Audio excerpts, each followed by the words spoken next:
And even those who were out of step with what we are advocating, peaceful protest, did not create any violence. Nobody was shot. Nobody was killed. Get it in your head. And so when martial law is called, what are you going to say? I missed the point. Don't miss the point, you all. Don't think that somehow, because they called out the National Guard, there was violence. There was no violence. I was on the street. I know. And I went from downtown detention back out into the community, talking to people what happened in Paramount, what happened in Compton, what happened in Inglewood. So, first of all, get it straight. And don't just rely on what you're being told or the few incidents that you saw. So ridiculous. This doesn't look like this is for they're protesting for ICE or anything. This is they're doing just for the looting the stores and everything. I saw they break into the Apple store, they break into the Adidas store. This is not they're doing protest.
All right, folks. LA business owners are tired of the Democrats.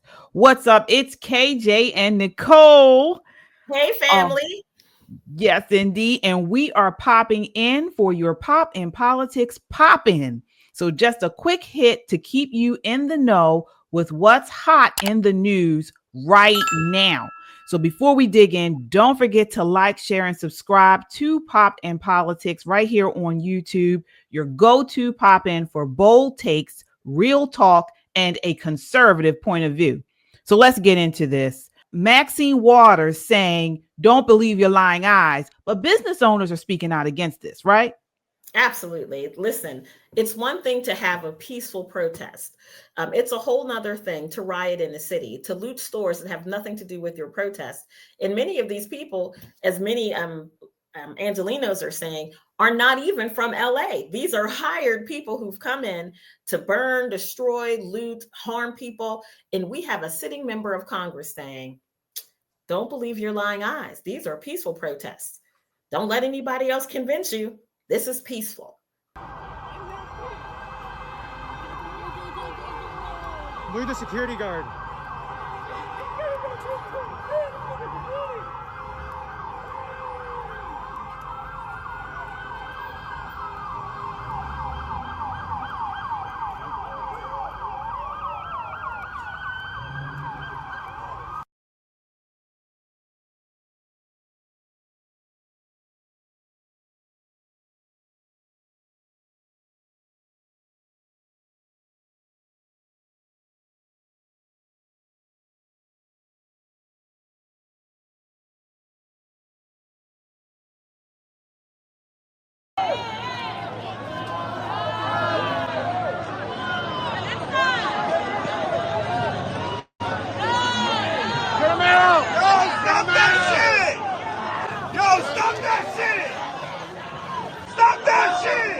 What happened? What happened? Hey, get up, bro. Get up. Hey, you don't do that shit, homie. Hey, get out. nah, they looting. Hey, get up. Hey, you don't Oh shit.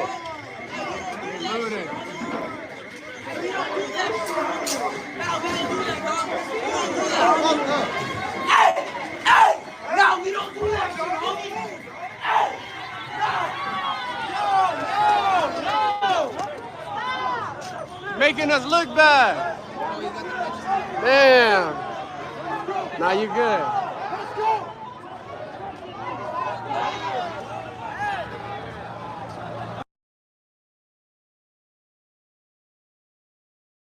Nothing to do with immigration. And they are tearing it up. But at least in this video, we did see some people were saying, stop that. Don't do that. Yeah, they were saying stop that, but yet they're still there, right? Mm-hmm. I didn't see anyone turn off their camera and call 911 and say, hey, they're over here at El Toro stealing the cash register. Not one person. So here's the problem that LA particularly is going to have.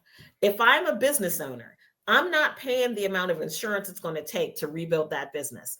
I am not. I'm picking up and I'm moving to Glendale. I'm moving to anywhere else on the West Coast rather than LA. It's going to change the culture for Angelinos. It really is. Yeah, you're absolutely right. Here they are again. Port Sheila of up to 100 looters at a time at a jewelry business. Crazy. Very crazy, very sad, very terrible. And your dad works really hard. I'm sure you work really hard too. This is a small family-owned business and there's no insurance. No. How is this going to affect your family? Really bad. Really bad. People are stupid. What can you do? Wow. No insurance. Not only no insurance, what can you do? This is a small mom and pop business. Probably everyone in that family participates in making sure that the family business runs well. It's heartbreaking. It's heartbreaking. And she sounds like she has an accent, maybe second generation migrant to the United States. This is someone who probably works really hard to put food on the table for the rest of the family. And here she is standing there saying 100 people ran through our store and stole everything and people are stupid. No, this is not stupid people. This is anarchy. This is no government authority. Right. But guess what? We've been here before. They did the same thing in 2020 through the BLM riots, through the George Floyd riots. And there was video of people, Black people too, who were crying, who were, furious about them looting, robbing, and destroying their businesses, their small businesses. And I want to take you back to that, about how George Floyd's riots destroyed him and his business, and then, of course, his family. Lawsuit against the city of Minneapolis, one of 8 business owners suing the city for allowing activists and gangs to take over George Floyd Square. How much has your business income dropped these past years? We were averaging $394,000 a year. Over the course of time, my company's inventory and our revenue has dropped dramatically. And I've had to get rid of employees, couldn't afford them. We were seeing roughly 25 cars a week. We're only getting maybe even 3 to 4 cars a month. We've lost everything. My house is in foreclosure. My bank accounts are depleted. I had more than $1 million in my account that is gone. My savings, my life retirement is gone. They've had us blocked off for 4 years and we're still blocked off. There's shrines in the streets. There's barricades still out there. I mean, the place looks like a war zone. None of my customers want to drive down that street. Honestly, when George Floyd died, my company died right along with George Floyd. Wow. Isn't that something? This is what's going to happen. I mean, culturally, people don't think beyond, some people don't think beyond their immediate need. I want to protest. I want to destroy because I can't have my way. When you look at this stuff, this is a very large temper tantrum by people who ought to know better. Because these people claim to be marginalized. These are people who claim to live, on a vulnerable rung of our society. Yet they're out here pillaging, burning, fighting. You're hurting your own communities. So do you think this man's going to reopen a business in Minneapolis? No. Even if we could go back in the Wayback Machine and have them take down George Floyd Avenue 2 years ago, his home is still foreclosed. He's lost everything. He has to start over again. And you know what that does to people? Demoralize that person. He should have picked this stuff up and moved to another state and got a fresh start. But not only that, right. And let's talk about what you said about what he was saying. He's lost his business, his savings, all of it gone. And then on the other hand, you have Democrat politicians talking about reparations. Well, guess what? This man had an opportunity to build generational wealth for him and his generations to come. That's gone because of some probably black person, these BLM riots, destroyed his business and his community.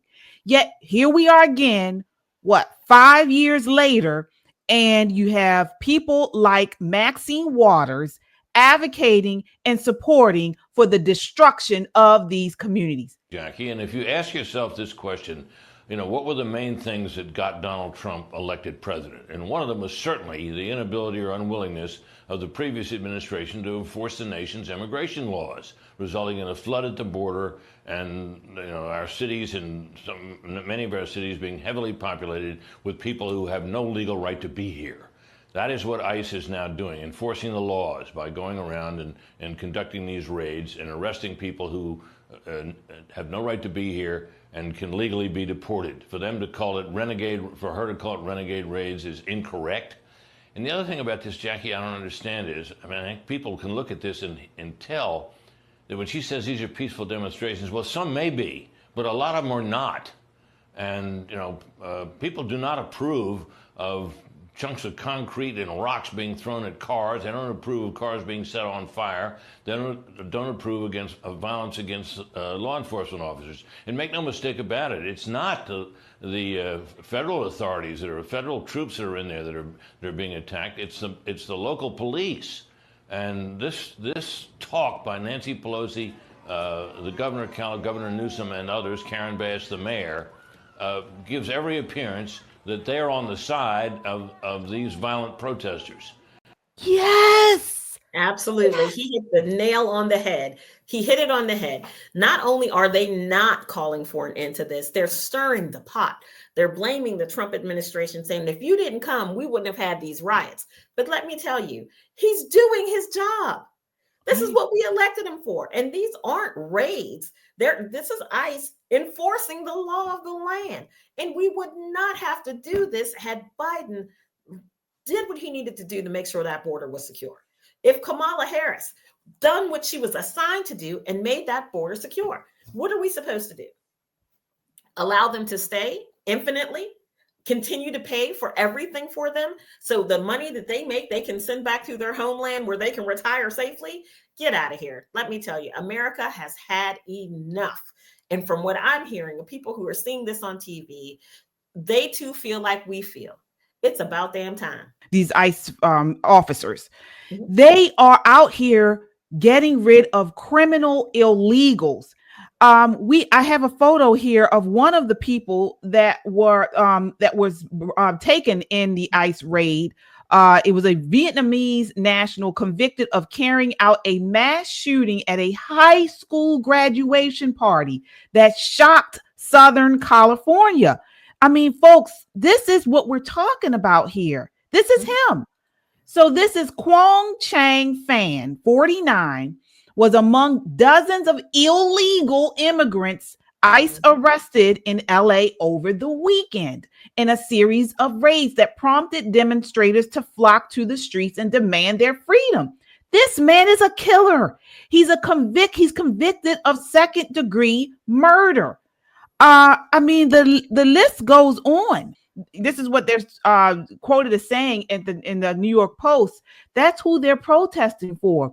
The actual criminals that are being arrested, the sex offenders, the terrorists, and all of that. So Maxine Waters, like we showed at the beginning, this is who they're standing up for.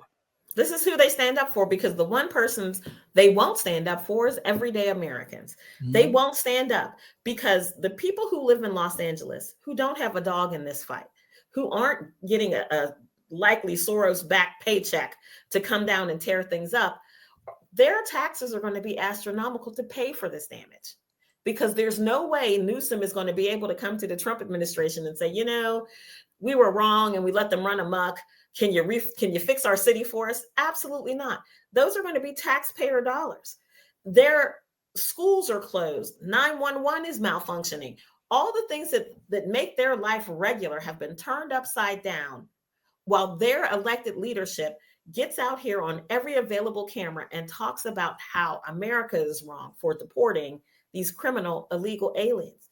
Like you said, KJ, these are people, who assault children, who have broken our laws, and not a little way, but a very meaningful way. Why not let ICE do its job? If Maxine has an issue, she's a legislator. Show up to Capitol Hill. Leave California, come back to your job, and write yourself a bill that you can present to your colleagues that says something other than "I stand with the illegal aliens." She doesn't have that in her. No, she wants to stand with criminals, gang members, terrorists, child molesters, sex offenders.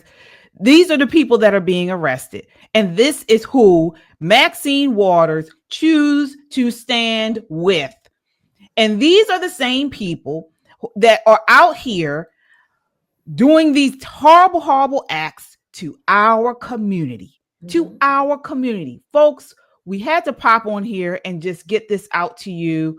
Absolutely. Don't let Maxine Waters, Gavin Newsom, all of them, Karen Bass, don't let them try to lie and put out a narrative of falsehoods. We know what's happening. We can see what's happening, and we got to get this information out.